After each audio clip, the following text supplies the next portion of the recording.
Congresswoman Jasmine Crockett. She serves on the House Oversight Committee.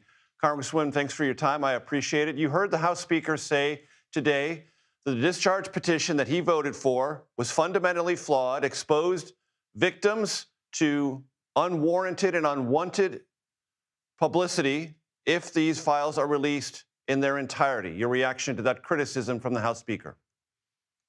Yeah, it's just a bunch of excuses. I mean, please explain to us again why Representative Grijalva had her swearing in delayed. Please explain to us again why it is that in the middle of the longest shutdown in the history of this country, the speaker avoided bringing us in. This was all about avoiding this. He says that it was political, but at the end of the day, if it was an almost unanimous vote, then why is it that the speaker couldn't just put it on the floor?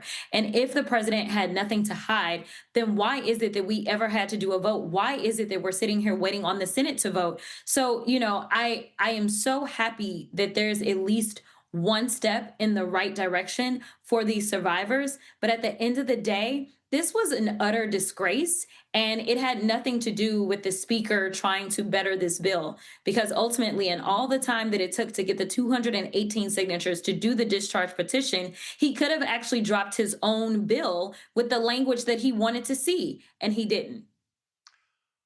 Congresswoman, do you believe the Senate will pass it? Do you believe the president will sign it? And if those two things happen, do you believe the Justice Department will comply fully with the legislation as written? I don't know. It sounds like the Senate is ready to move. That's fine. But I believe that if the Senate does move and if the president does sign it into law, and at least the votes from the House make it veto proof. If we get about 67 votes out of the Senate, then it'll be veto proof. And no matter what, this will become law. Now, whether or not we get what we need from the Department of Justice is a whole other issue. Pam Bondi does not work for the American people. She has made it clear that she has one boss, and that is Donald Trump. And so we know that there is an outstanding subpoena to the Department of Justice from the Oversight Committee, and they have failed to properly comply with that subpoena in the first place. The only reason that we're even getting information right now is because of the Epstein estate. They have been the only ones that have actually released information in compliance with the outstanding subpoena that we have. So there's a lot more that they could have done. I think the fact that the president has switched his tone signals to everyone that they basically are going to say, well, now there's an active investigation. And so therefore, legally, we can't release anything else.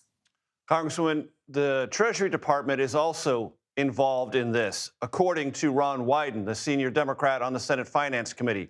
He and his staff have put together a long list of things in the possession of the Treasury Department. Do you also want the Treasury Department to be included in anything that is released by the Trump administration?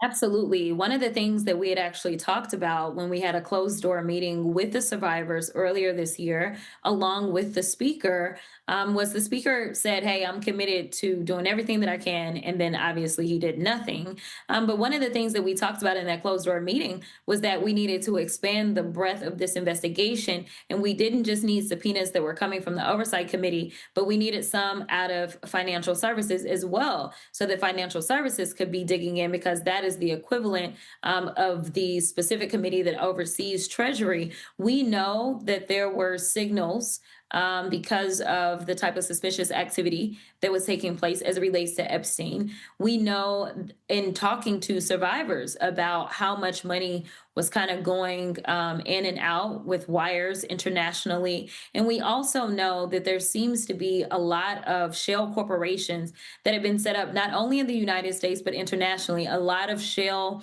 and fake modeling agencies that these girls would kind of be run through.